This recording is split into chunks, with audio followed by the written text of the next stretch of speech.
Your liver lives under your right rib. Your liver is the largest internal organ in the human body. It is the only organ in the body that has the ability to regenerate or regrow. As we go through this lecture, you'll see why God made it so. Let's have a look at the liver. You may have seen pictures of your liver. Basically looks a little bit like this. And your liver, as the project manager, determines what and how waste comes out of your body. And your liver, as your project manager, also has jurisdiction over everything that comes into the body. So let's first of all look at food. Never in the history of mankind have human beings eaten so many carbohydrates. What are carbohydrates? Let's make an assessment here.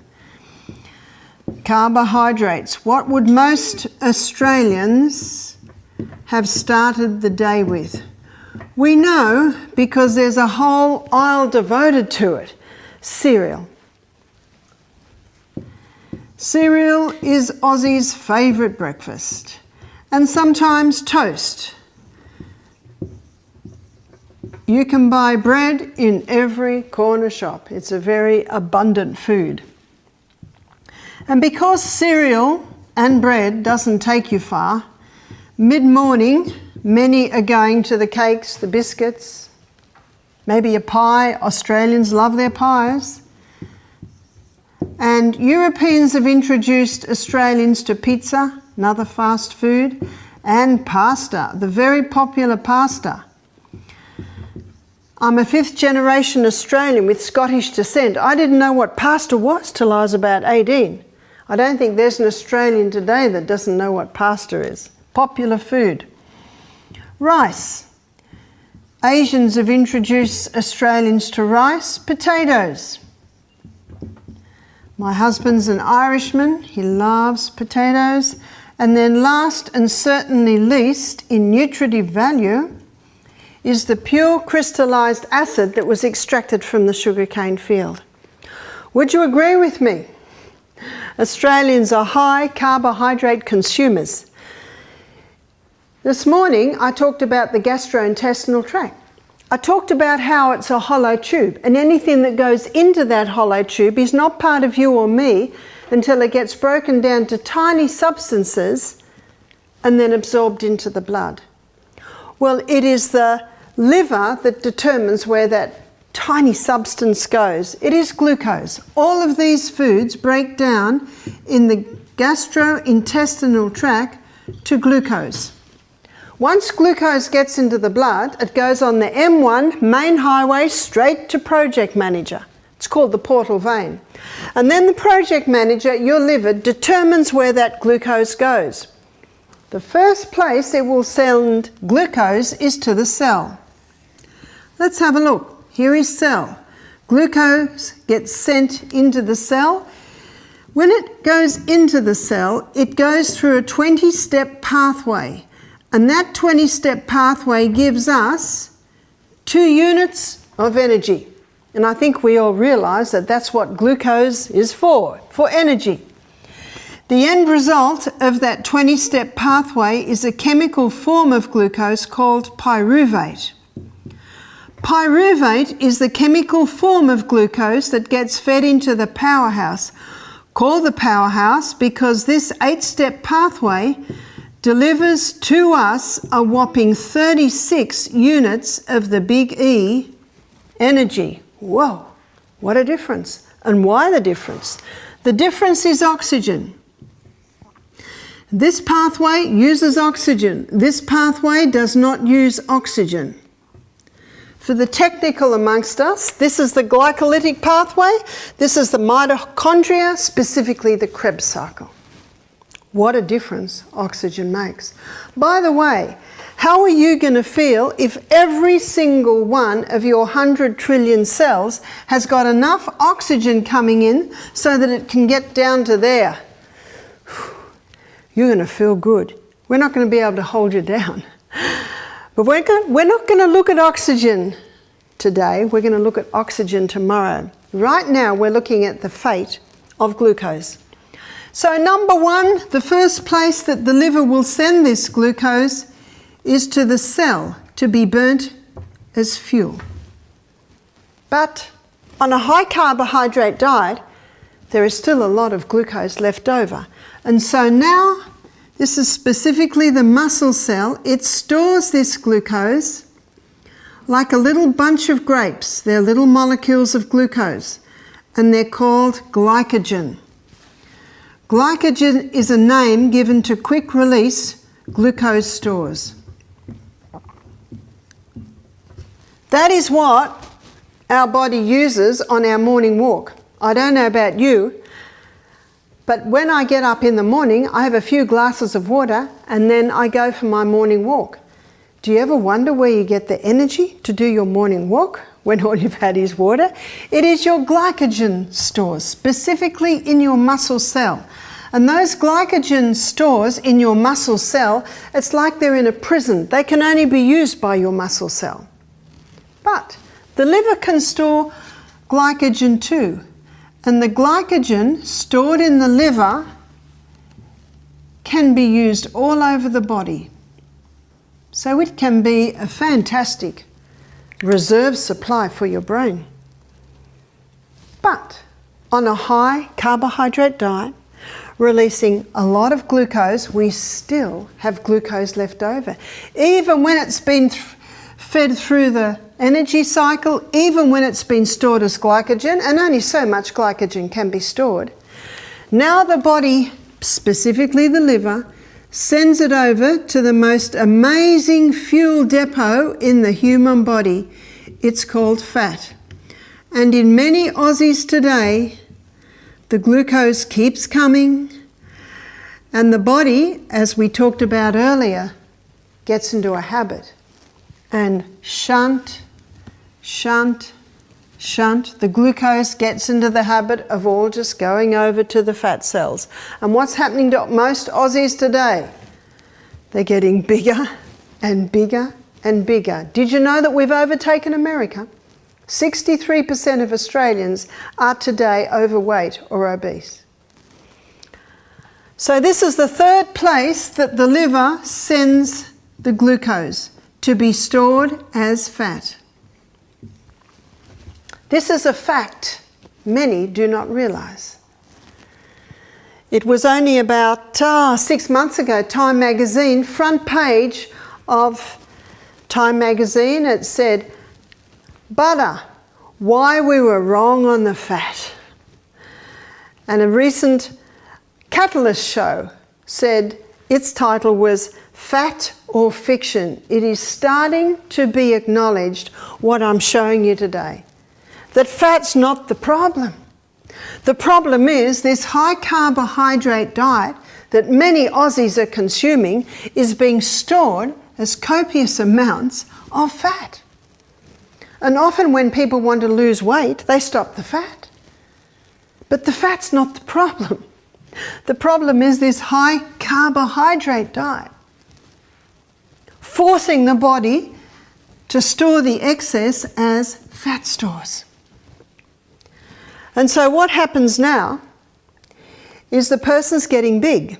And it could be like a man I met about a year ago who told me that he went to his doctor and his doctor said, "You're overweight, your blood pressure's too high, your cholesterol levels are too high, your blood pressure's going too high, you're going to have to go on some medication."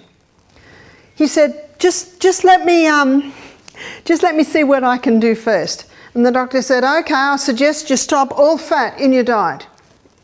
He went home. He was only having a little bit of fat. He stopped the fat. And when the fat stops, the person gets hungry. And so they eat a lot of carbohydrate. That's what usually happens, because that's one of the roles of fat in digestion, is to give the feeling of satiation or satisfaction. He said 3 months later he went back to the doctor, he'd lost 1 kilo. What does that mean when you're 150 kilos? Not much. Doctor said, no, we're going to have to put you on medication. Lee said, nah, give me another try. He said, I'm a business analyst, and if something doesn't work, you don't keep doing it. He said, so I went home and did a Google search. I came up with the paleo diet. I came up with the GAP diet. I came up with Grain Brain. I came up with bodybuilding.com. He said, I came up with the FODMAP diet. I came up with Atkins diet. And he said, what got me about all of these authors, majority of them doctors, with many years of clinical practice up their sleeve, they're all saying the same thing. And what does the proverb say? In a multitude of counsellors, there is safety. They are all saying that the problem's not the fat, the problem is the carbohydrates. So he said to me, I thought, what have I got to lose? So he said, I decided to try it. It sounded a bit extreme, but he said, I had nowhere else to go. So he said, I dropped all my carbohydrates. No grain. No grain at all. Majority of these are grain. And he said, I dropped the potatoes. He said, I had a food program that was high in fibre. Where's he getting all his fibre from? Vegetables, with the exclusion of the potato. He said, I had a lot of vegetables. He said, I also had quite a substantial amount of protein. Where was he getting his protein from? He was getting his protein from meat, eggs, cheese, butter. He said, I was also having, as you can imagine, quite generous amounts of fat in the butter, in the cheese, in the cream, in the eggs. He said the weight just fell off me. He said I got quite excited. He said I was quite happy with this food program because he said I was never hungry. You see, there are 3 food groups that keep the food in the stomach longer. One is fibre. It keeps the food in the stomach longer because all glucose is bound up in fibre. And fibre slowly releases the glucose. And that's what we want to keep us going between meals. You see, protein keeps the food in the stomach longer because it is in the stomach that protein is broken down. And fat keeps the food in the stomach longer because fat coats the meal and slows down the digestive enzymes a little, breaking down the food. He said, I was never hungry. The weight just fell off me. He said, I had heaps of energy. You see, if you are not giving this quick energy release carbohydrates to the body, the liver specifically can break down your fat stores to give you glucose, and it has the ability to break down protein and fat to give you glucose if there's nothing else. It's called gluconeogenesis, producing new glucose from the stores. He said, I went back to the doctor 6 months later. The doctor hardly recognised me. He said, in 6 months, I had lost almost 50 kilos. Wow. He said, the doctor took my blood pressure, normal. He took my cholesterol, normal. He took my blood sugar, normal. Doc said, keep up that low-fat diet, it's doing you well. Lee said, I decided not to tell him because I wanted to get this to its full, I wanted to see it fully through. But doctor did not even mention medication. He was balancing it really well. You see, these 3 food groups are the essential food groups. Essential because fibre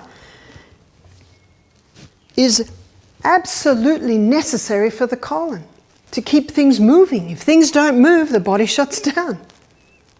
It also helps to it does house cleaning in the colon by sweeping out all the grooves.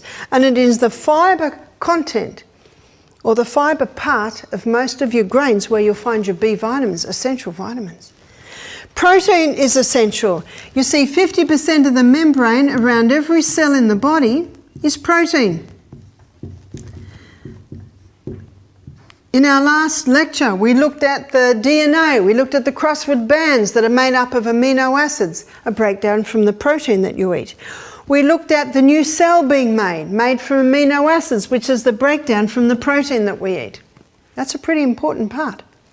In fact, you take all the water away, protein is the most abundant substance in the body.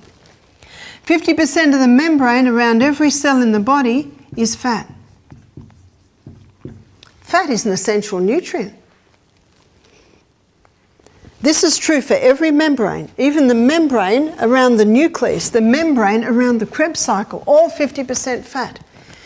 Except for the brain. The membrane around the brain cell is 70% fat. Whew, that makes it pretty important. Our sex hormones are a breakdown from the fat. Our stress hormones are also a breakdown from fat. That makes fat pretty important. At a later date, I'm going to look at fats and I'm going to define fats, because there are fats that are dangerous and there are fats that are healing. But because there are dangerous fats, sadly, all fats have been lumped into the one basket. But as the nutrition world is starting to see, and as all these authors I just quoted to you show, fat is essential. Your fat-soluble vitamins cannot be accessed unless you're eating them with fat. The non-essential might surprise you. The non-essential food group is carbohydrates. Carbohydrates are not bad. What a relief. We certainly like these foods. Carbohydrates are not bad. Carbohydrates are not even dangerous. No. It's only when they are refined and overdone that the danger arises. Because with the refined carbohydrates and the overdone carbohydrates causing the body to store it as fat, this is fat build up on the internal organs. This is fat build up on the inactive parts of the body. Because your carbohydrates are your non-essential, and in the Catalyst program, Fat or Fiction, there was a professor there who said, let me make it very, very clear, you can live without it. But as the non-essential, that's your negotiating part of your food. Don't negotiate your fibre, protein and fat. They're essential. It's the carbohydrates that are the negotiating part. And the negotiations change depending on your age, depending on your height, depending on your size, depending on your fitness, depending on your physical, mental output through the day. So the other part where negotiations is a very important part with carbohydrates is health status. Earlier we looked at how cancer cells feed on glucose. It's their favourite food. So if someone wanted to conquer cancer, that would be the first food group they would drastically drop. If someone wanted to lose weight, they would drastically drop. If someone wanted to conquer diabetes, drastically drop. And tomorrow I'm going to show you how this plays out in diabetes. If someone wanted to conquer a yeast presence in their body, drastically drop. And it's not forever. I've seen many people drastically drop it, get a turnaround in their cancer, and then little by little start to implement it again. It's not forever. It's just for a period of time to get a certain result out of the body. Now with Lee, I did mention his protein was from animal sources and his fat was from animal sources. And I'm a vegetarian. You can do superior to animal protein and animal fat on a vegetarian diet. How? Let's have a look at this.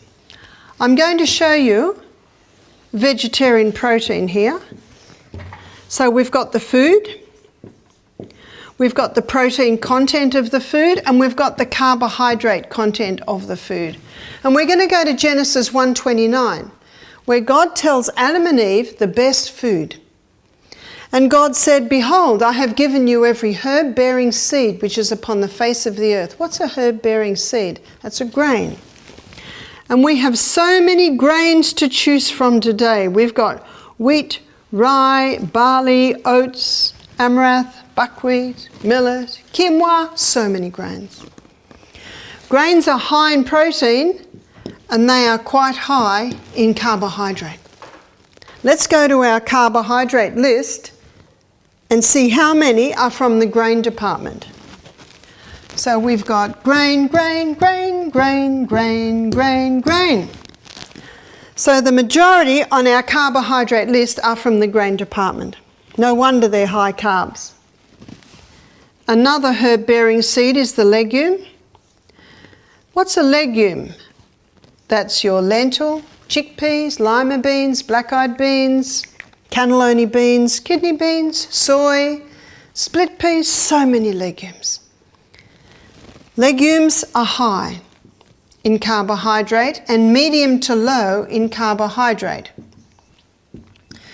You will find most low-carb advocates put the legume and the grain together, but they are not.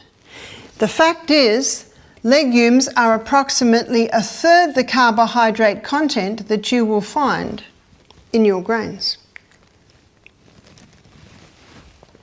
Another herb-bearing seed is the seed. So that's your pumpkin seed, sesame seed, sunflower seed, chia seed, flaxseed or linseed. Seeds are high in protein and they are quite low in carbohydrate.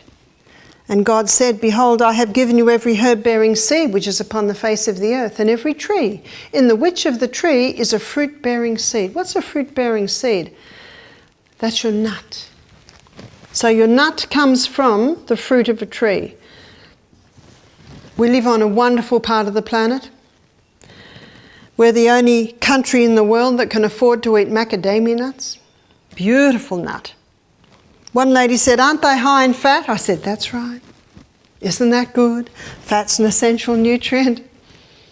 One lady told me she was on a diet and she's allowed 1 macadamia nut a day. I said, "I have 10 a meal." It's not the fat's not the problem. We've got walnuts, pecan nuts, Brazil nuts, hazelnuts, almonds, so many nuts.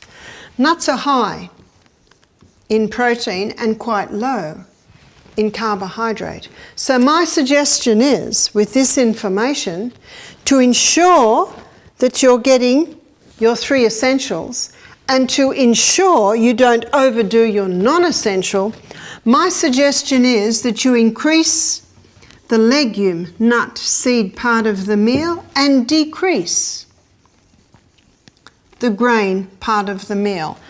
That is an easy way to help get the balance on a vegetarian diet. And we have seen many people conquer many diseases by going on the low-carb diet on a vegetarian diet, by mostly decreasing the grains and increasing the legume, nut and seed part of the meal. That's an easy way to do it. And you can do that very effectively on a vegetarian diet. Most vegetarians don't explore the wonderful legume. Most people say, "Oh, but you have to soak it." I said, "That's right, go home and soak saucepanfuls. In the morning, rinse them. Cook them, rinse them again, bag them in little bags in your freezer. Then you've got a whole freezer full. All they're waiting for is a delicious sauce." That's easy. Most people stop the fat because of cholesterol. What I'd like to show you now is the truth about cholesterol. Cholesterol is made by the liver, and 80% of the cholesterol that the liver makes is made from glucose, and 20% of the cholesterol that the liver makes is made from fat. Looking at this equation, if you want to get your cholesterol levels down, what food group would you drop? It's not the fat. And this is one thing that Lee found when he was on his high animal protein and fat diet. His cholesterol levels came down. Dr. Atkins showed in the 80s that dietary cholesterol has little or no effect on blood cholesterol levels. And was it about a year ago, Catalyst did a program on cholesterol? And it showed very clearly in there, well documented, that cholesterol is not the issue. Dr. Dwight Lundell, cardiovascular surgeon, has written an ebook called The Great Cholesterol Lie. He's done 10,000 bypasses, and he's written a book showing cholesterol is not the issue. We have a book in our library by Dr. Peter Dingle, and it's called The Great Cholesterol Deception. What I want to show you now is the role that cholesterol plays in the blood. You've heard of high-density lipoprotein and low-density lipoprotein, LDL. We are told LDL is the bad cholesterol and HDL is the good one, but the body doesn't make anything bad. They just have different roles. HDL is the carrier. It carries away excess cholesterol. That's why it's seen as the good guy, and you can see that. LDL is the repairer and the rebuilder. Important to note this as I show you how they work together in the capillary maintenance. They're like the road workers in your body, the road workers of your blood system. Let's have a look at how they do it. Here's the blood, a blood vessel. And because of its low density lipoprotein is always on the edge. Because of its high density lipoprotein is found right in the middle. Now let's say the person's smoking cigarettes. The nicotine weakens the cells even to the point of a hole can be made in the blood vessel. Let's say the person smoking, well, we've said the smoking, breathing in from a mouldy pillow or mouldy carpet in the bedroom. The fungus in the blood can poke a hole in the blood vessel. Let's say the person's got a mouthful of mercury fillings. Mercury is a neurotoxin, and it is also able to poke a hole in that blood vessel. Who's going to fix the hole up? Your repairer and your rebuilder, LDL, plugs up the hole. Now what's supposed to happen? The person's supposed to get all their mercury fillings out and stop eating so much tuna and shark. The larger the fish, the higher the concentration of mercury. The person's supposed to throw out their mouldy pillows or pull out their mouldy carpet in their bedroom and put tiles down. The person's supposed to stop smoking. And at the same time, they're supposed to be eating nourishing foods. Your vegetables are high in fibre, high in minerals, low in sugars. They're the healers. There's your high fibre. Protein. You need those building blocks to heal. Good fats to nourish that cell wall. So when a person gets rid of what's causing it and has nourishing food, then the body can heal the hole. And HDL comes along and picks up the excess and takes it away. That's how they work together in maintaining your blood network. But sadly today, many people are unaware of the dangers of mercury. Many people don't realise what the cigarette smoke is doing to their arteries. Many people don't realise the dangers of mould. And they're so busy that they just eat fast food that is very low in nourishment. And so what's happening in the blood vessel? It's building up and up and up and up. And the arterial wall, the artery is actually getting narrower and narrower. It's called atherosclerosis.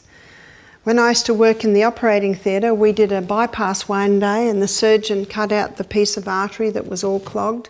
And then he got some tweezers and he started to pull what was clogging, and it was like, I never forget it was like gristle, like cream gristle.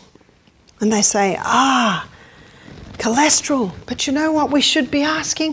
Why is it there? Why is it there?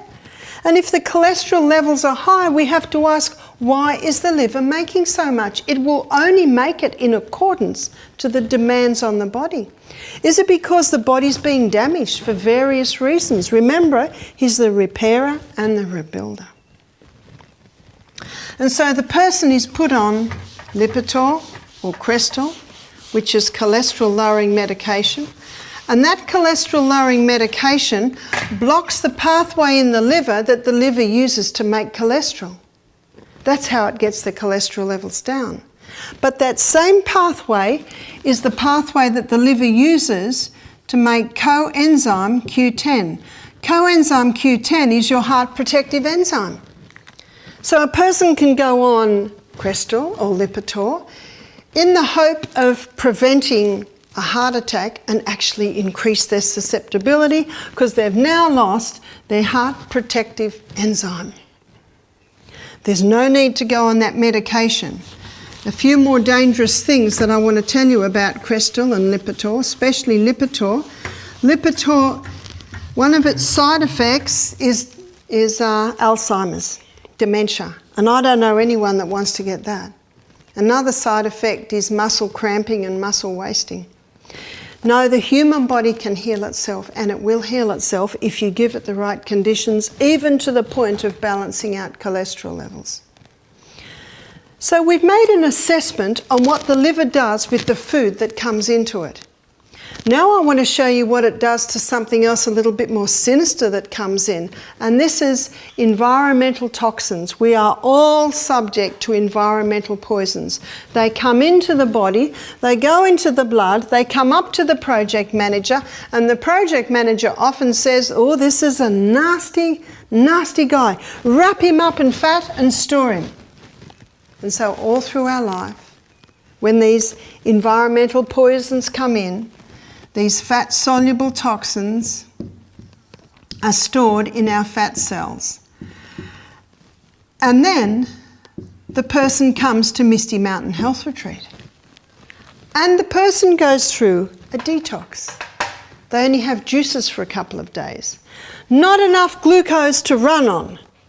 And so what the liver does, it starts breaking down some of the fat stores to give glucose for those extra energy needs. But something a little bit more sinister gets released. And I think most people are aware that when they go on a detox, their breath isn't as nice as normal, the body odour's a little worse than normal, what they're releasing into the toilet is a little worse than normal. It's because of the release of these fat-soluble toxins. When these fat-soluble toxins are once again in the bloodstream, they once again come up to the liver. Now, if it can, the liver will break that down to a water-soluble state. And that's what I want to show you now, how the liver does that. Phase 1 of the liver detox, the liver takes this fat-soluble toxin and it breaks it down to a metabolite. A metabolite, very simply, is the first stage of metabolism. And this metabolite is a little bit more complex than it originally was. This metabolite creates a lot of free radicals, which are damaging to the tissues. This metabolite is highly volatile, causing damage where it goes. This metabolite is sometimes 100 times more toxic than it originally was. So you might claim, well, what's the liver doing? It's just created something that's far more toxic than it originally was. It's a process. It's like when I clean the kitchen cupboards out, my kitchen looks 100 times messier than when I started. It's just a process. And your liver has certain needs at this stage. Your liver needs antioxidants because antioxidants have a nickname. They're called free radical scavengers. Your most potent antioxidants are beta-carotene. And beta-carotene is found in all your orange and your red coloured vegetables. That's why at Misty Mountain Health Retreat, every juice we serve is either red or orange or green, high in beta-carotenes. The most famous antioxidant is vitamin C. Vitamin C is known as ascorbic acid. And vitamin C, as ascorbic acid, is a potent antioxidant. It has a lot of extra electrons to balance out the free radicals. But ascorbic acid by itself Once it has balanced out all the free radicals, it itself can become a free radical. But in nature, ascorbic acid is found with bioflavonoids.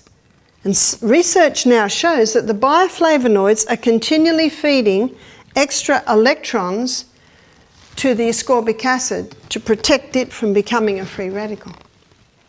Bottom line is, when you buy vitamin C, make sure your ascorbic acid has bioflavonoids with it. I'm going to write these two sideways because they are not antioxidants, but they are required in phase 1 of the liver detox: minerals and vitamin B. Before we move on, there is one more antioxidants. It's vitamin E. Vitamin E is a fat-soluble vitamin, and at Misty Mountain Health Retreat, on the juicing days, we serve protein drinks to our guests, and that is where they'll find their vitamin E. Within 36 hours of starting a detox program, phase 2 kicks in.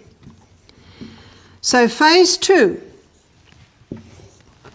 takes this highly toxic, highly volatile metabolite and joins it together with amino acids.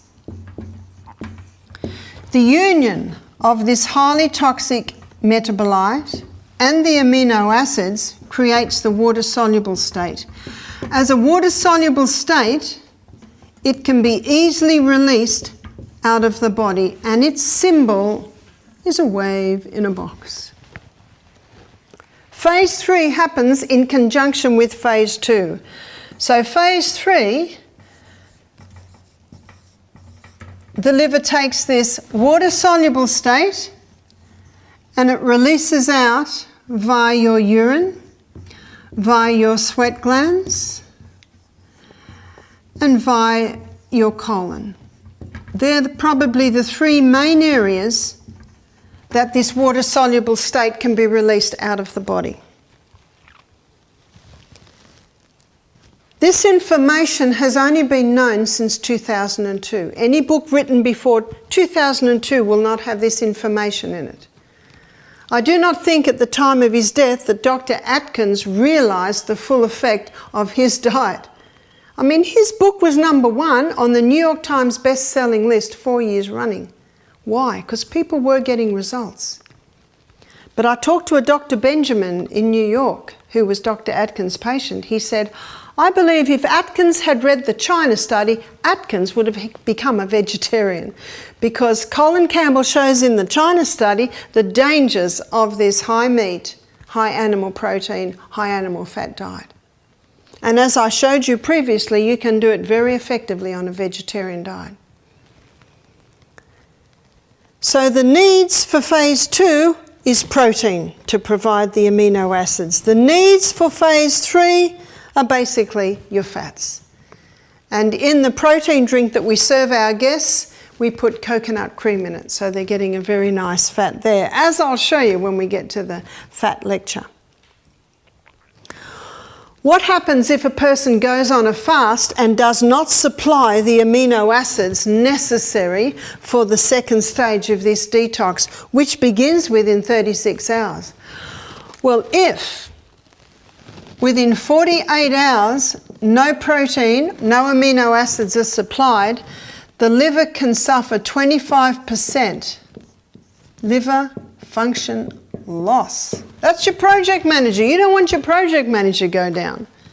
Cancer cannot get a hold on the body if the liver is working in optimum conditions. We need more protein today than any generation that has ever lived on the planet. And Dr. Colin Campbell shows very clearly in his book, The China Study, there is no danger with the vegetable protein. It's only with the animal protein. Vegetable protein is very clean burning fuel, very easily used by the body. In Florence Nightingale's book, she noted that if she had a very sick patient, someone who was almost on death's door, they responded to 2 things: beef tea and raw milk. Now, what do beef tea and raw milk both contain? Protein. Now, we are not going to give our guests at Misty Mountain beef tea or raw milk. We'll give them protein drinks. The protein drinks that we supply are made out of a pea protein. I gave this lecture in America one year, and the man said to me, "This is very interesting," but he said, "This is not for your lay people, this is for your academics." I said, "Lay people have livers too, you know." This is very important information for anyone living on planet Earth in 2014, 15. We're nearly in 15. Isn't it wonderful that if we give our body the right conditions, the liver has the ability to effectively detoxify us from environmental poisons, because we all come in contact with them. You can almost not get away from them today. The liver is a remarkable organ, as you can see, with an amazing ability to revive and to heal if given the right conditions. So you can see from looking at this, it is important that the liver have lots of vegetables, especially your red and your green coloured vegetables. And it is also important that the liver have protein in the amino acids and also healthy fats. I'd like to show you now some of the things that the liver needs to revive, other than what I've shown you. There are some bitter herbs. One's called gentian. It's incredibly bitter, but you might have heard the old saying, bitter to the mouth, sweet to the stomach, sweet to the mouth, bitter to the stomach. Gentian's very bitter to the mouth, but it's very sweet on the stomach, and it's also an excellent herb for the liver. Dandelion. Dandelion is another bitter herb that can revive the liver, and St. Mary's thistle. Little by little, like the dripping tap on a stone, the livers heal and revive. And remember Psalm 104 verse 14, where the Bible says in the Psalm, God gave herbs for the service of man. So they're there to serve you. They come in and they are able to revive and stimulate this liver, because remember, it can revive and it can heal. Also very important for the liver to have sunshine. Every day, the sun should get on the abdominal areas, so specifically if a person has any liver problems. One lady said to me, "What about if your gallbladder's gone? Hopefully your gallbladder is not gone. But if your gallbladder is gone, all is not lost, because the gallbladder, which basically sits under the liver, a bit like this, into the bile duct, it is a reservoir for bile. It's connected basically like that. It's a reservoir for bile. It is the liver that makes the bile, and if the gallbladder is taken away, then the liver, of course, still makes bile, and the bile goes straight from the liver down to the bile duct. And the bile is probably one of the main enzymes that help in the breakdown of fats in the body. Some people think it's fat that causes gallstones. Gallstones are like little stones that seem to accumulate in the gallbladder, and if ever they start to pass, that's incredibly painful. Some think that gallstones because a person's on a high-fat diet, but it is not so. You see, if a person goes on a no-fat diet, the bile can literally stagnate in the gallbladder. So a no-fat diet is more dangerous to the liver than a high-fat diet, though I am not advocating a high-fat diet. Both can be dangerous. So the liver likes fat, not a lot, and one of the best way to get our fats is the food that we eat, like your nuts and your seeds, your avocados, all contain excellent forms of fat.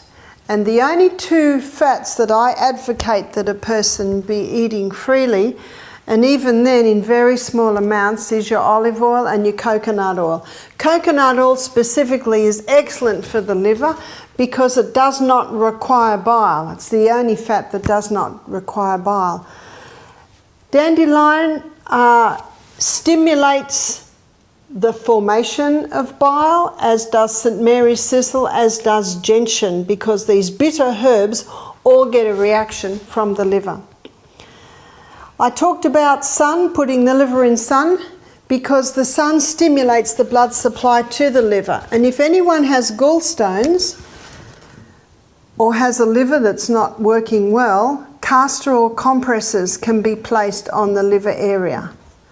Castor oil penetrates very, very deep into the body, and wherever it penetrates, it breaks up lumps, bumps, congestions, adhesions. Excellent for breaking up even scar tissue.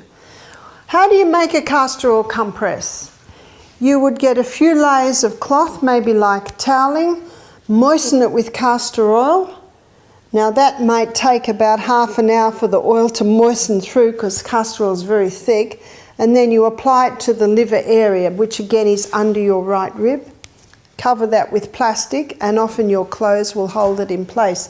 My suggestion is to wear it for 4 or 5 hours in the day, maybe 5 days a week, and little by little that castor oil can break up any adhesions, lumps, bumps, tumours, cysts on the liver, and it can little by little start to break down stones in the gallbladder.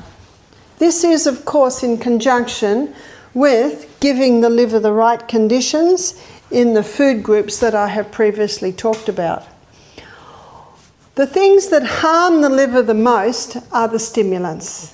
So alcohol is one of the most dangerous substances to be taken into the liver, and it is alcohol that breaks down to something that's 100 times more toxic.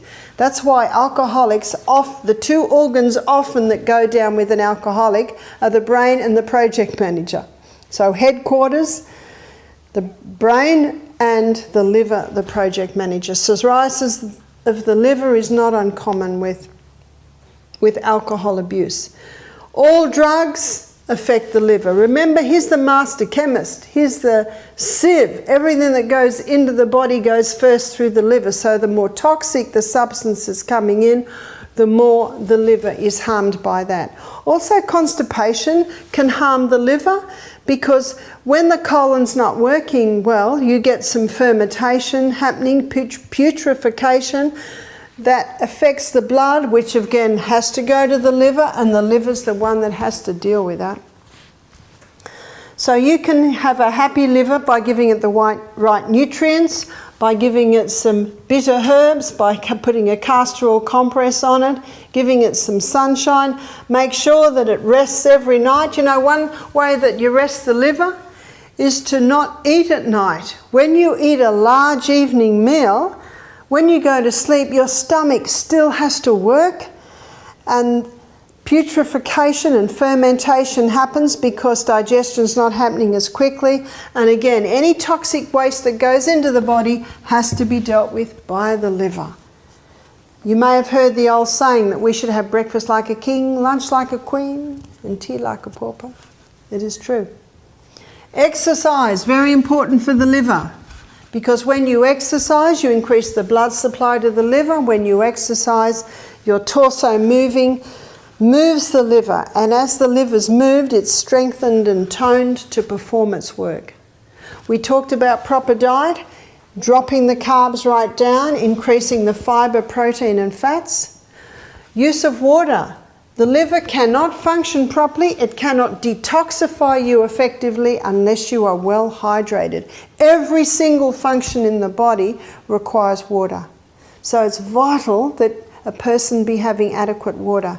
We lose out of the body a day 1.5 litres via the urine, 0.5 of a litre via the colon, 0.3 of a litre via the skin, and 0.2 of a litre via the lungs. So that's a 2.5 litre loss a day. And that's not on a day like today, which is very, very hot. So vital that we have enough water. And the other is trust. And as I mentioned previously, this takes in all the emotional and the mental aspects of disease. When someone is highly stressed all the time, creating toxic metabolites in the body, they all get taken to the liver and have to be dealt there with the liver. So be kind to your liver. Your liver has been designed to take you a long way through your life, and you will enjoy life much better if you've got a happy liver because you're giving it the right conditions.